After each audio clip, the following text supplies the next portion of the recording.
وحبيب ربنا ومولانا محمدا عبده ورسوله أرسله بالحق بشيرا ونذيرا وداعيا إلى الله بإذنه وسراجا منيرا أما بعد فقد قال الله تبارك وتعالى في كلامه المجيد وفي فرقانه الحميد أعوذ بالله من الشيطان الرجيم بسم الله الرحمن الرحيم يا أيها الذين آمنوا أطيعوا الله وأطيعوا الرسول ولا تبطلوا أعمالكم صدق الله العظيم وقال النبي صلى الله عليه وسلم من بدل دينه فاقتلوه أو كما قال عليه الصلاة والسلام صلى الله على سيدنا ومولانا محمد وعلى آله وأصحابه وسلم صلى الله على سيدنا ومولانا محمد وعلى آله وأصحابه وسلم بلغ العلا بكماله كشف الدجى بجماله حسنت جميع خصاله صلوا عليه وآله لا إله إلا الله لا إله إلا الله لا إله إلا الله لا إله إلا الله لا إله إلا الله محمد رسول الله صلى الله عليه وسلم الحمد لله আল্লাহ পাক রব্বুল আলামিনের দরবারে লাখ কোটি শুকরিয়া আদায় করতেছি যে মহান রব্বুল আলামিন আমাদেরকে পবিত্র সালাতুল জুমআ আদায় করার উপলক্ষে পৃথিবীর সর্বশ্রেষ্ঠ জায়গা আল্লাহর ঘর মসজিদে এসে কোরআন হাদিস থেকে কিছু কথা বলার এবং শোনার তৌফিক দিয়েছেন। এই জন্য হৃদয় উজাড় করে মন খুলে জোরে সুরে বলি আলহামদুলিল্লাহ। মুহতারাম হাজিরিন কিরাম, গত জুমায় আমি আলোচনা করেছিলাম কিছু বদ আমল নিয়ে, যে সমস্ত বদ আমল আমাদের নেক আমলগুলোকে ধ্বংস করে দেয়। এই ব্যাপারে দুইটি বিষয় নিয়ে আমি আলোচনা করেছিলাম গত জুমায়। আপনাদের আশা করি অনেকের স্মরণ আছে। গত জুমায় দুইটি বিষয় নিয়ে আলোচনা হয়েছে, দুইটি বদ আমল। তন্মধ্যে একটি হলো কুফর, আরেকটি হলো শিরিক। এই দুইটি বদ আমল নিয়ে আমরা আলোচনা করেছি। এই দুইটি বদ আমল এতটা জঘন্যতম যে আমাদের জীবনের সকল আমলকে বরবাদ করে দেয়, দুনিয়া ও আখিরাত বরবাদ হয়ে যায়। মুহতারাম হাজিরিন ইকরাম, আজকের এই জুমায় আমরা 3 নম্বর বদ আমল নিয়ে আলোচনা করব ইনশাআল্লাহ। আমার আলোচনার পূর্বে আপনাদের কাছে দোয়া চাচ্ছি, রব্বে কারীম যেন আমাকে তৌফিক দান করেন, এমন কিছু আলোচনা যেন আমার অন্তর থেকে বের করে দেয় যে কথাগুলো আমার এবং আপনাদের সকলের হেদায়েতের মাধ্যম হয়ে যায়। সকলে বলেন আমিন। মুহতারাম হাজিরিন ইকরাম, আজকের এই জুমায় 3য় বদ আমল হলো মুরতাদ হওয়া। কি হওয়া? বলেন, মুরতাদ হওয়া। এই আলোচনাগুলো আমলের নিয়তে শুনবেন সব সময়, যে হুজুর কি আলোচনা করতেছে, এই জুমা থেকে আমি কি নিয়ে যাইতে পারলাম বাড়িতে। এই আলোচনাগুলো আপনি ইমানের উপর টিকিয়ে থাকতে, আপনার ইমানকে ধরে রাখতে অনেক সাহায্য করবে যদি আপনি মনে রাখতে পারেন, স্মরণ রাখতে পারেন। তো 3য় বদ আমল হলো মুরতাদ হওয়া। গত জুমায় সংক্ষেপে আমি শিরিক এবং কুফর নিয়ে আলোচনা করেছি। এই জুমায় আলোচনা হবে মুরতাদ হওয়া। মুরতাদ কাকে বলে? হুয়াল কুফরু বাদাল ইসলাম। ইসলাম গ্রহণ করার পর ইসলাম ত্যাগ করাকে মুরতাদ বলে। ইসলাম থেকে বের হওয়া। যেমন কোন ব্যক্তি ঈমান আনার পর কুফর করে ফেলেছে, তখন তার ঈমান থাকবে না চলে যাবে? বলেন, চলে যাবে। হুয়াল কুফরু বাদাল ইসলাম, ইসলাম গ্রহণ করার পর ইসলাম ত্যাগ করাকে মুরতাদ বলা হয়। এটি এত জঘন্য ও মারাত্মক অপরাধ যে অপরাধটি শিরিক ও কুফর থেকেও আরো ভয়াবহ এবং নিকৃষ্ট। নাউজুবিল্লাহ। মুহতারাম হাজিরিন ইকরাম, আমার এই কথাগুলো অন্তত গভীর মনোযোগ দিয়ে আমরা অনুধাবন করতে হবে, কারণ আমরা এমন একটি জামানা অতিবাহিত করছি যে আমাদের জবান থেকে আমরা এই জবান দিয়ে এমন কিছু কথা বলি যার ফলে আমাদের ঈমান চলে যাচ্ছে, আমরা মুরতাদ হয়ে যাচ্ছি, অথচ আমাদের কোনো খবর নাই, আমরা তারও পাচ্ছি না, আমরা বুঝতে পারতেছি না। আমাদের সন্তান যারা আছে তারাও এমন কিছু কথা বলে যার ফলে তাদের ঈমান চলে যাচ্ছে, তারা মুরতাদ হয়ে যাচ্ছে, কিন্তু তারা বুঝতেও পারতেছে না। মুরতাদ হওয়ার বিষয়টি কয়েকটি ভাবে সংগঠিত হতে পারে। যেমন বিশ্বাসের মাধ্যমেও মানুষের ঈমান চলে যাইতে পারে, মানুষ মুরতাদ হয়ে যাইতে পারে। কথা, কাজ ও সংশয়ের মাধ্যমে মানুষের ঈমান চলে যাইতে পারে। মুহতারাম হাজিরিন ইকরাম, মুসল্লিয়ান ইকরাম, সেই মুরতাদ সম্পর্কে কোরআনুল কারীমের মধ্যে আল্লাহ রাব্বুল আলামিন কি বলেন দেখেন।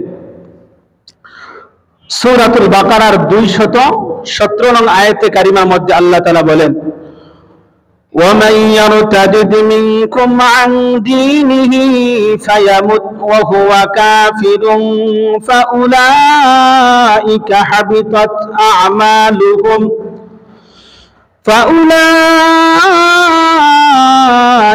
حبطت أعمالهم في الدنيا والآخرة وأولئك أصحاب النار هم فيها خالدون। আল্লাহ রাব্বুল আলামিন বলেন, তোমাদের মধ্যে যে কেউ নিজের দিন থেকে বের হয়ে যায়, তোমাদের মধ্যে থেকে যে কেউ নিজের দিন থেকে বের হয়ে যায়, ফায়ামুত ওয়া হুয়া কাফিরুন, এবং সে কাফের হয়ে মৃত্যুবরণ করে, ফাউলাইকা হাবিতাত আমালুহুম ফিদ দুনিয়া ওয়াল আখিরা, তাদের দুনিয়া ও আখিরাতের সব আমল নিষ্ফল হয়ে যায়। বলুন না নাউযুবিল্লাহ, নাউযুবিল্লাহ।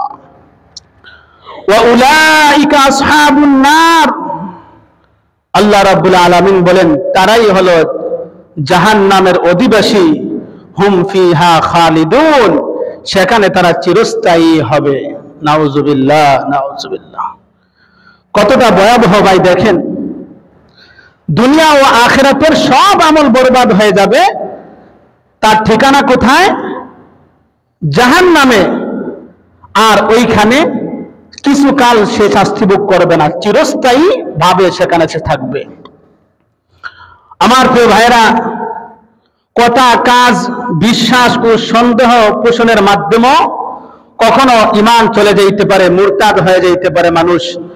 যেমন দেখেন, কেউ যদি ভ্রান্ত কোনো বিশ্বাস তার মধ্যে লালন করে, যেমন ধরে নেন কোনো ব্যক্তি যদি বলে আখিরাত বলতে আবার কি, আখিরাত বলতে আবার কি, আমরা তো দুনিয়াতে আছি, আখিরাত বলতে আবার কি। ওই ব্যক্তিটা এতটুকু কথা বলার কারণে সে যতই নামাজ পড়ুক না কেন, যতই রোজা রাখুক না কেন, যতই দান সদকা করুক না কেন, তার ওই ভ্রান্ত বিশ্বাসের কারণে তার সব আমল বরবাদ হয়ে যায়। নাউযুবিল্লাহ, নাউযুবিল্লাহ। মুহতারাম হাজিরিন কিরাম, শুধু একটু ভ্রান্ত তার মধ্যে বিশ্বাস লালন করেছে যে আখিরাত বলতে আবার কি। ঠিক তদ্রুপ ভাবে কথার দ্বারা, কাজের দ্বারাও মানুষ মুরতাদ হয়ে যেতে পারে। যেমন উদাহরণস্বরূপ আপনাদেরকে বলি, এক অফিসের মধ্যে ধরে নেন 50 জন কাজের লোক রয়েছে। কয়জন? কথা বলেন না কেন? 50 জন কাজের লোক রয়েছে। এখন এই 50 জন কাজের লোক যদি ওই অফিসের দায়িত্বশীল যিনি, উনাকে যদি বলে যে আমরা নামাজ পড়বো, আমাদেরকে নামাজের সুযোগ করে দেন, নামাজের অনুমতি দেন, তখন ওই দায়িত্বশীল ব্যক্তি যদি বলে আমার অফিসের মধ্যে কোনো নামাজ টামাজ পড়া যাবে না, এতটুকু কথা বলার কারণে তার ঈমান থাকে না, তার ঈমান চলে যায়। মুহতারাম হাজিরিন কিরাম, আল্লাহ পাক রব্বুল আলামিন আমাদেরকে এমন জঘন্যতম বদ আমল থেকে হেফাজত করুন। সকলে বলেন আমিন। আমার প্রিয় ভাইরা, আমাদের পরিচিত আত্মীয় স্বজন বা আমাদের নিকটবর্তী কারো থেকে যদি ঈমান ধ্বংস হয়ে যায়, এমন কিছু কার্যকলাপ যদি সংঘটিত হয়, যদি দেখা দেয়, তাহলে আমাদের করণীয় কি? তার ক্ষেত্রে আমাদের করণীয় হলো, যদি আপনি নিজে পারেন তাকে তার এই ভ্রান্ত বিশ্বাস, এই ভ্রান্ত কথাটা তার সামনে তুলে ধরেন, পরিষ্কার করেন যে ভাই তুমি যে কথাটুকু বলেছো এটা তো ঈমানের সাথে সংঘর্ষ, তুমি মুরতাদ হয়ে গিয়েছো, তুমি পুনরায় আবার তওবা করে তুমি কালেমা পড়ে আবার মুসলমান হও, দিনের প্রতি আবার আহ্বান করেন। যদি আপনি না পারেন, কোন আলেমের কাছে নিয়ে যাবেন, কোন মুফতি সাহেবের কাছে নিয়ে যাবেন। ওই মুরতাদকে শরীয়তের বিধান অনুযায়ী 3 দিন সময় দেওয়া হবে। কয়দিন? 3 দিন তাকে সুযোগ দেওয়া হবে। মুরতাদ যারা, ওই মুরতাদ নাফরমানকে 3 দিন সুযোগ দেওয়া হবে। এই 3 দিনের ভিতরে যদি সে তওবা করে আবার পুনরায় ইসলাম গ্রহণ করে, তাহলে সমাজের মধ্যে আবার আগের মতো স্বাভাবিক অবস্থায় সে আমাদের সাথে চলাফেরা করতে পারবে। এটাই ইমাম মালিক রহমাতুল্লাহ আলাইহি মুয়াত্তা মালিকের মধ্যে এই মতটি উল্লেখ করেছেন। আমার প্রিয় ভাইরা,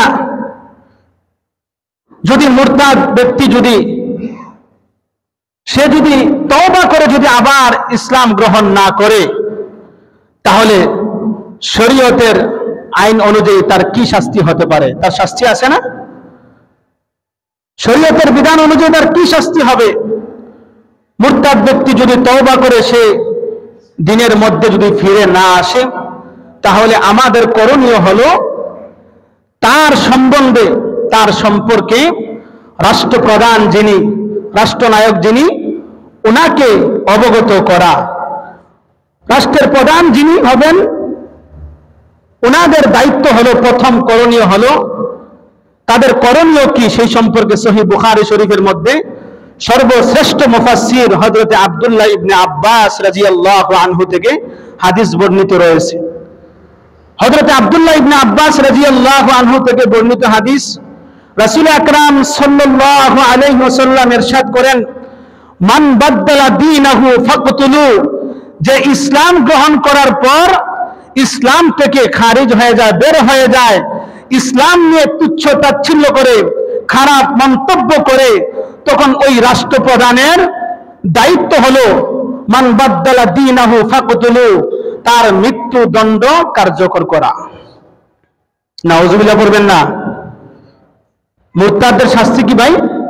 মৃত্যুদণ্ড কার্যকর করা। আমার প্রিয় ভাইরা, শুধু এখানেই শেষ নয়,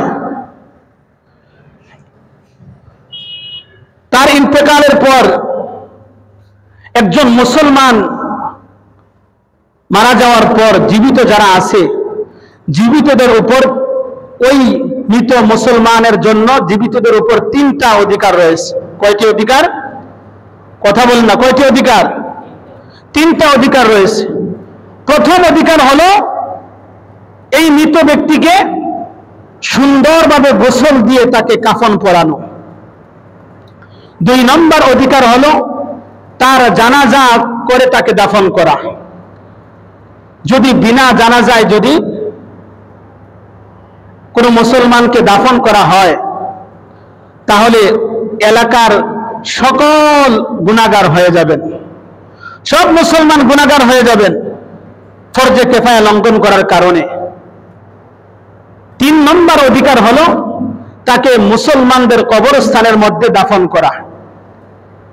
কিন্তু মুরতাদদের ব্যাপারে এই 3টি অধিকার প্রযোজ্য নয়। মুরতাদ যে ব্যক্তি, তাকে গোসল করানো, কাফন পরানো, তার জানাজায় অংশগ্রহণ করা, এমনকি মুসলমানদের কবরস্থানে পর্যন্ত তাকে কবর না দেওয়া, মুসলমানদের কবরস্থান থেকেও তাকে মাহরুম করতে হবে, তাকে বেঈমান কাফেরদের কবরস্থানে দাফন করতে হবে। যদি বেঈমান কাফেরদের কবরস্থান না থাকে, অন্য কোথাও তাকে মাটির মধ্যে পুঁতে রাখতে হবে, এরপরও মুসলমানদের কবরস্থান থেকে তাকে মাহরুম রাখতে হবে। এই হলো মুরতাদদের শাস্তি, এটাই শরীয়তের বিধান। আমার প্রিয় ভাইরা, আল্লাহ পাক রব্বুল আলামিন আমাদের প্রত্যেককে এমন জঘন্যতম বদ আমল থেকে যেন হেফাজত করেন, সকলে বলেন আমিন। মুহতারাম হাজিরিন ইকরাম, এই হলো 3 নম্বর বদ আমলের কথা বললাম, আলোচনা করলাম।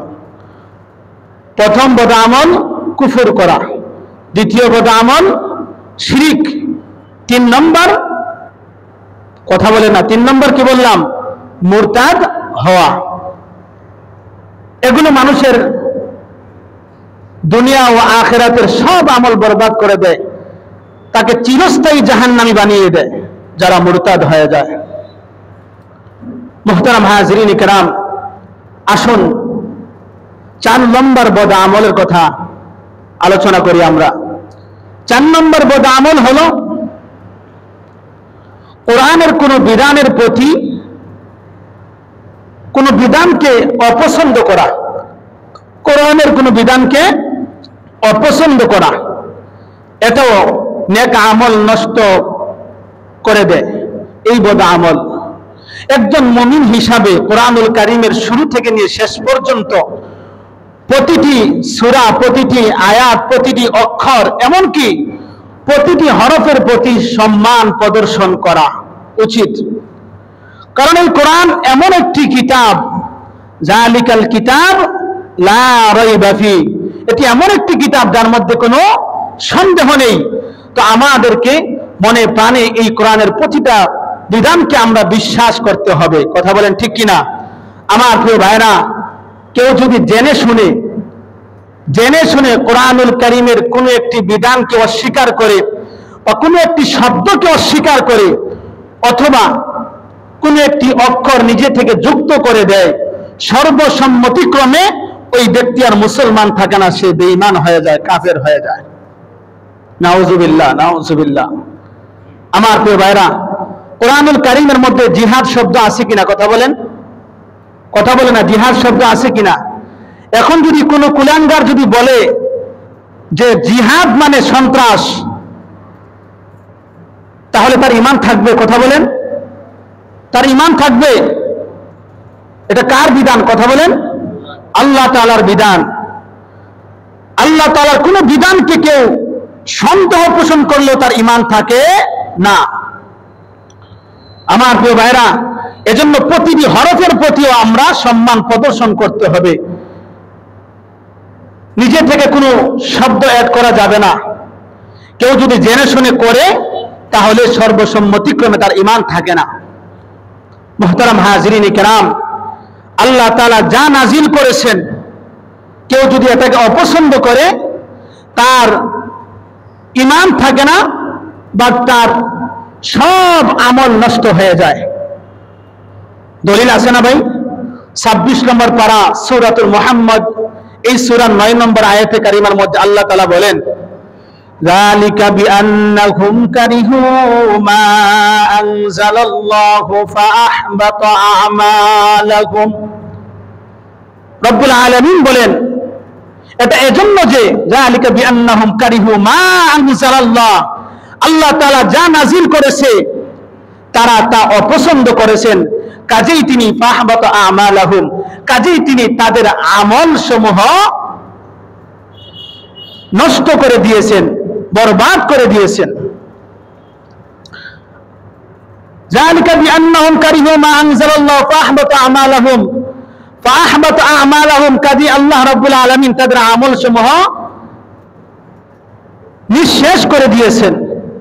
আমার প্রিয় ভাইরা, কোরআনুল কারীমের কিছু অংশের প্রতি আপনি ঈমান আনবেন, কিছু অংশের প্রতি আপনি ঈমান আনবেন না। এটা ঈমানদারদের কাজ নয়, এটা কাদের কাজ? বেঈমান কাফেরদের কাজ। জিবায় সুবিধা পাইবে ওইদিকে তারা যাইবে। কিছু অংশের প্রতি ঈমান আনলেন আর কিছু অংশ অস্বীকার করলেন, তাহলে আপনি আপনার ঈমানকে বরবাদ করে দিবেন, আপনার আমল সমূহ বরবাদ হয়ে যাবে। আল্লাহ রাব্বুল আলামিন সূরাতুল বাকারার 85 নং আয়াতের শেষ অংশের মধ্যে বলেন, আফাতুমিনুনা বিবাদিল কিতাবি ওয়া তাকফুরুনা বিবাদ ফামা জাযাউ মান ইয়াফআলু যালিকা মিনকুম ইল্লা খিজিয়ুন ফিল হায়াতিদ দুনিয়া ويوم القيامة يردون إلى أشد العذاب وما الله بغافل عما تعملون। رب العالمين বলেন, আফাতুমিনুনা বিবাদিল কিতাব, তোমরা কি কিতাবের কিছু অংশে ঈমান এনেছো, ওয়া তাকফুরুনা বিবাদ, আর কিছু অংশকে তোমরা অস্বীকার করেছো। ফামা জাযাউ মান ইয়াফআলু যালিকা মিনকুম ইল্লা খিজিয়ুন ফিল হায়াতিদ দুনিয়া। রব্বুল আলামিন বলেন, তোমাদের মধ্যে যারা এইরূপ কাজ করো তাদের একমাত্র প্রতিফল হিসাবে দুনিয়ার জীবনে ইল্লা খিজিয়ুন ফিল হায়াতিদ দুনিয়া, তাদের অপমান আর লাঞ্ছনা। বলুন না নাউযুবিল্লাহ, নাউযুবিল্লাহ। ওয়া ইয়াউমাল কিয়ামাতি ইউরাদ্দুনা ইলা আশাদ্দিল আযাব, আর কিয়ামতের দিন তাদেরকে ফিরিয়ে দেওয়া হবে, ঘুরিয়ে দেওয়া হবে কোন দিকে? ইলা আশাদ্দিল আযাব, কঠিনতম আযাবের দিকে, কঠিন শাস্তির দিকে। বলুন না নাউযুবিল্লাহ, নাউযুবিল্লাহ। ওয়াল্লাহু বিগাফিলিন আম্মা তা'মালুন, আল্লাহ তাআলা বলেন তারা যা করে সব কিছু সম্পর্কে আল্লাহ তাআলা অবগত রয়েছেন। আমার প্রিয় ভাইরা, এই জন্য কোরআনের প্রতিটা বিধানকে আমরা সম্মানের সাথে মনে প্রাণে বিশ্বাস করে নেব, পারবো তো ইনশাআল্লাহ? কোন বিধানের প্রতি আমাদের যেন কোনো সন্দেহ না থাকে। আল্লাহ পাক রব্বুল আলামিন আমাদেরকে এই সমস্ত বদ আমল থেকে যেন হেফাজত করেন, সকলে বলেন আমিন। আমার প্রিয় ভাইরা, 4 নম্বর বদ আমল গেল। 5 নম্বর বদ আমল হলো আল্লাহর সিদ্ধান্তকে হস্তক্ষেপ করা,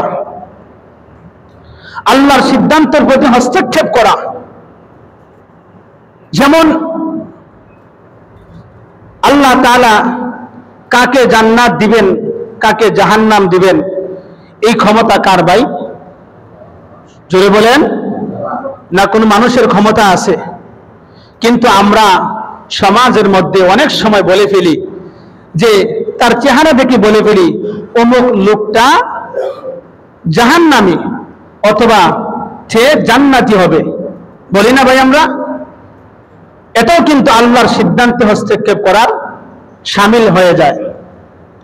মুহতারাম হাজিরিন ইকরাম, কোন পাপী লোক যদি বলে, কোন গুনাহগার ব্যক্তি যদি কোন মুসলমানদের ব্যাপারে এমন মন্তব্য করে যে নিশ্চয়ই আল্লাহ তাআলা তাকে জাহান্নামে নিক্ষেপ করবেন, অথবা কোন নেক আমল করনেওয়ালা ব্যক্তির ব্যাপারে এমন মন্তব্য করে যে নিশ্চয়ই আল্লাহ তাআলা তাকে জান্নাতে দিয়ে দিবেন, আমার প্রিয় ভাইরা, জান্নাত এবং জাহান্নামে দেওয়ার মালিক কে? জোরে বলেন, আল্লাহ তাআলা। এখন আপনি জান্নাত এবং জাহান্নামের সার্টিফিকেট দেওয়ার কে? কথা বলেন, আপনার কোনো অধিকার আছে? কিন্তু আমাদের সমাজের মধ্যে এমন কথা আছে কিনা ভাই? আমরা চেহারা দেখে জান্নাতের সার্টিফিকেট দিয়ে দেই, জাহান্নামের সার্টিফিকেট দিয়ে দেই। এটা অত্যন্ত জঘন্যতম একটি অপরাধ। জান্নাত এবং জাহান্নামের ব্যাপারে সিদ্ধান্ত নেবেন একমাত্র আল্লাহ রাব্বুল আলামিন। আমার প্রিয় ভাইরা, আমরা কারো চেহারা দেখে আমরা জান্নাত এবং জাহান্নামের সার্টিফিকেট দিতে পারি না। আমরা নিজেকে নিজে অনেক বড় মনে করি যে আমি নিজে অনেক বড় আমলদারি, আমি নিজে অনেক নেক আমল করে থাকি, আমি অনেক ভালো মানুষ। কিন্তু অন্যদের ক্ষেত্রে আমরা অনেক সময় বলে দেখি যে সে তো পাপী মানুষ, তাকে তুচ্ছ তাচ্ছিল্য আমরা করি কি করি না? এই জন্য ভাই পাপকে ঘৃণা করবেন, পাপীকে নয়।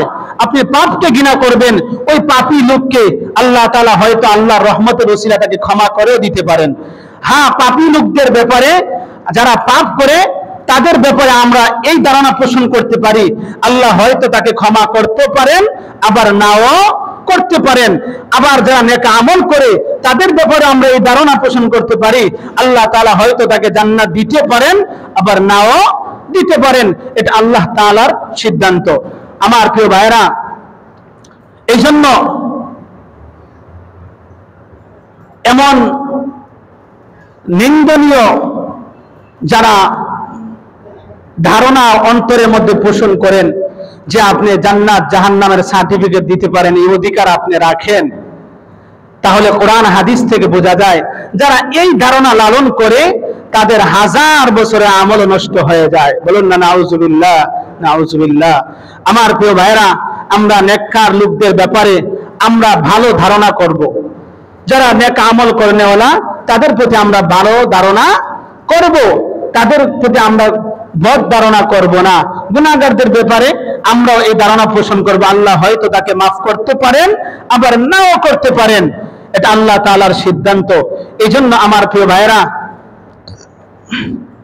কারো চেহারা দেখে, কারো আমল দেখে আপনি তার চেহারা দেখে তাকে জান্নাতের সার্টিফিকেট দিয়ে দিচ্ছেন, জাহান্নামের বাহ্যিক অবস্থা দেখে তাকে জাহান্নামের সার্টিফিকেট দিয়ে দিচ্ছেন। আভ্যন্তরিক ভাবে যদি তার ঠিকানা ভিন্নটা হয়, তাহলে আল্লাহর সিদ্ধান্তের উপর আপনি হস্তক্ষেপ করলেন কি করলেন না? আপনি তাকে জান্নাতের সার্টিফিকেট দিয়ে দিলেন, কিন্তু আল্লাহ তাআলা তাকে জাহান্নামের মধ্যে আল্লাহ তাআলা নিক্ষেপ করলেন, তার ঠিকানা জাহান্নামের মধ্যে করে দিলেন। তাহলে আল্লাহর সিদ্ধান্তের উপরে আপনি গেলেন কি গেলেন না? কথা বলেন। এই জন্য এমন ধারণা পোষণ করা রাখা যাবে না। আমার প্রিয় ভাইরা, আমরা মুমিন বান্দাদের ক্ষেত্রে ভালো ধারণা করব। যদি কেউ এমন ধারণা করেন জান্নাতের সার্টিফিকেট দিয়ে দেন, তাহলে নেক আমল করলেও আপনার সব আমল ধ্বংস হয়ে যায়, নিঃশেষ হয়ে যাবে। সহিহ মুসলিম শরীফের মধ্যে এই ব্যাপারে হাদিস রয়েছে। হযরত জুনদুব বিন আব্দুল্লাহ আল বাজালি রাদিয়াল্লাহু আনহু থেকে হাদিস বর্ণিত। তিনি বলেন, রাসূল আকরাম সাল্লাল্লাহু আলাইহি ওয়াসাল্লাম ইরশাদ করেছেন, এক ব্যক্তি আল্লাহর শপথ খেয়ে, আল্লাহর উপর কসম খেয়ে বলল যে আল্লাহর কসম, আল্লাহ তাআলা তোমাকে ক্ষমা করবেন না। আল্লাহ রাব্বুল আলামিন জানিয়ে দিলেন যে যে ব্যক্তি বলল আমার কসম খেয়ে আমি তাকে ক্ষমা করব না, সে এই কসম খাওয়ার কে?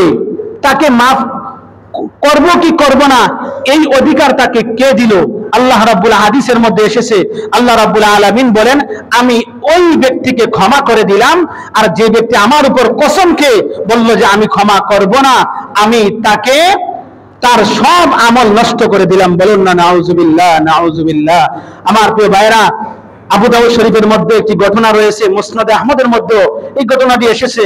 হযরতে জমজম বিন জাউজ রাহমাতুল্লাহি আলাইহি থেকে বর্ণিত, তিনি একবার মসজিদে নববীর মধ্যে প্রবেশ করলেন।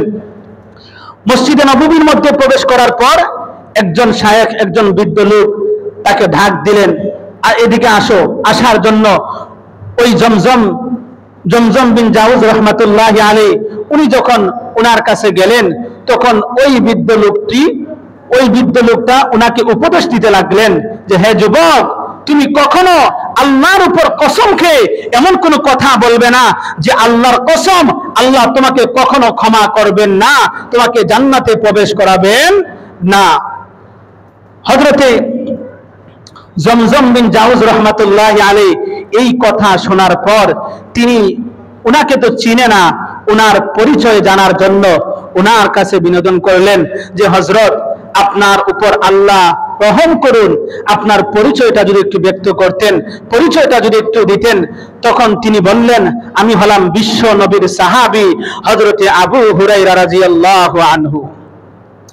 হযরতে আবু হুরায়রা রাদিয়াল্লাহু আনহু তখন হযরতে জমজম বিন জাউজ রাহমাতুল্লাহি আলাইহি উনি বললেন, ও নবীর সাহাবী, আমরা তো অনেক সময় রাগান্বিত হয়ে, ক্রোধান্বিত হয়ে আমাদের পরিবারের মধ্যে আমাদের স্ত্রীদের সাথে, আমাদের ছেলে মেয়েদের সাথে, অথবা আমাদের চাকর চাকরানীদের সাথে এমন বাজে কথা অনেক প্রায় সময় বলে থাকি যে আল্লাহ তোমাকে কখনো ক্ষমা করবেন না, তুই জান্নাতে যাইতে পারবি না, এমন কথা তো আমি প্রায় সময় বলে থাকি। আমার প্রিয় ভাইরা, তখন হযরতে আবু হুরায়রা রাদিয়াল্লাহু আনহু বলল যে, আমি এই সম্বন্ধে বিশ্ব নবীর দরবার থেকে আল্লাহর নবীকে বনী ইসরাইলের দুই ভাইয়ের ঘটনা বলতে আমি শুনেছি। বনী ইসরাইলের দুই ভাই ছিল, একজন নেককার আর একজন হলো বদকার। এক ভাই শুধু গুনাহ থেকে বেঁচে থাকতেন, আরেক ভাই সব সময় গুনাহর মধ্যে লিপ্ত থাকতেন, সব সময় গুনাহর মধ্যে লিপ্ত থাকতেন। যখন ওই গুনাহকারী ভাই গুনার মধ্যে লিপ্ত হয়, তখন ওই নেক আমলকারী ভাই তখন ওই গুনাহকারী ভাইকে বাধা দেয় যে, ভাই তুমি গুনাহ করো না, এটা পারে না, এটা দোষ, এটা গুনাহের কাজ, এটা করো না। একদিন দুই দিন এইভাবে তাকে বাধা দিয়ে যাচ্ছে। একদিন ওই গুনাহগার ভাই সে চরম পর্যায়ে গুনাহের মধ্যে লিপ্ত হয়ে গিয়েছে। তখন ওই নেক করনেওয়ালা যে ভাই, নেক কাজ করনেওয়ালা ওই ভাই ওই গুনাহ করনেওয়ালা ভাইকে বলল, ভাই তুমি এটা কখনো করবে না। তার মনে যতটুকু তার শক্তি আছে তার শক্তি দিয়ে তাকে বাধা দিতে লাগলো। কিন্তু ওই গুনাহ করনেওয়ালা ভাই তখন বলল, তুমি আমাকে বাধা দিবে না, আমার কাজ আমাকে করতে দাও, তোমার জন্য আমি সুষ্ঠুভাবে কাজ করতে পারি না কখনো। তুমি কি আমার জন্য দারোগা নাকি? আমার জন্য কি তুমি দারোগা নাকি? তুমি আমার কাছে বাধা দিবে না। যখন এই কথা বলল, তখন ওই নেক করনেওয়ালা যে ভাই, নেককার যে আল্লাহর বান্দা, ওই বান্দা রাগান্বিত হয়ে বলল যে, আল্লাহর কসম, আল্লাহ তোকে কখনো ক্ষমা করবে না, তুই জান্নাতেও প্রবেশ করতে পারবি না। নাউজুবিল্লাহ বলেন। আমার প্রিয় ভাইরা, লম্বা ঘটনা।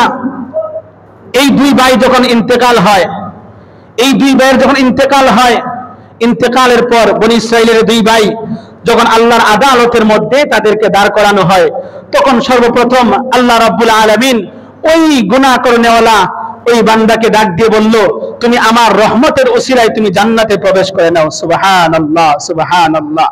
আর ওই নেককার বান্দা যে নেক বান্দা সব সময় শুধু গুনাহ থেকে বেঁচে থাকার জন্য চেষ্টা করেছে, ওই নেককার বান্দাকে আল্লাহ আসামির কাঠগড়ার মধ্যে দাঁড় করালেন আর বললেন যে, কাকে আমি ক্ষমা করব না করব এই সিদ্ধান্ত দেওয়ার তুমি কে?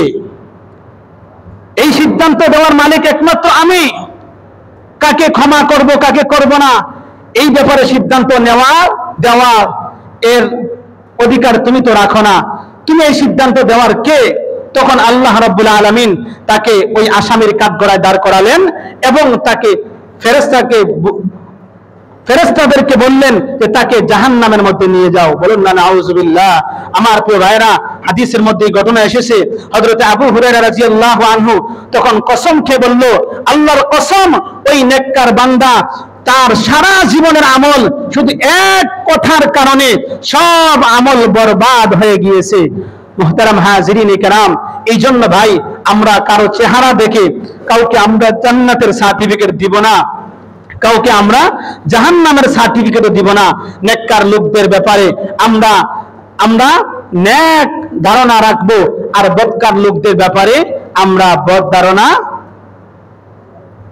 রাখবো। যেমন আল্লাহ তাআলা তাকে ক্ষমা করতে পারেন, নাও করতে পারেন, আর নেককার লোকদের ব্যাপারে আল্লাহ তাআলা তাকে জান্নাত দিতে পারেন, নাও দিতে পারেন। এই সিদ্ধান্ত একমাত্র কার ভাই? আল্লাহ তাআলার। মুহতারাম হাজিরিন কিরাম, সংক্ষেপে আমি 5টি বদ আমলের কথা আপনাদের সামনে আলোচনা করেছি। গত জুমায় 2টি, এই জুমায় 3টি, মোট 5টি সংক্ষেপে আমি আলোচনা করেছি। আল্লাহ পাক রব্বুল আলামিন যদি আমাকে তৌফিক দান করেন, আগামী জুমায় পরবর্তী আলোচনা করব বদ আমল নিয়ে। মুহতারাম হাজিরিন কিরাম, এত সময় যে আলোচনা করেছি, এই আলোচনাগুলো অন্তরের মধ্যে গেঁথে রাখবেন, স্মরণ রাখবেন, মনে রাখবেন যে কোন কথার কারণে ভাই আমরা এমন এক জমানা অতিবাহিত করছি, আমরা মুখ দিয়ে কিছু কিছু কথা বলছি, যেই কথার কারণে আমার আপনার ঈমান চলে যাচ্ছে, আমরা মুরতাদ হয়ে যাচ্ছে, আমরা বুঝতে পারতেছি না।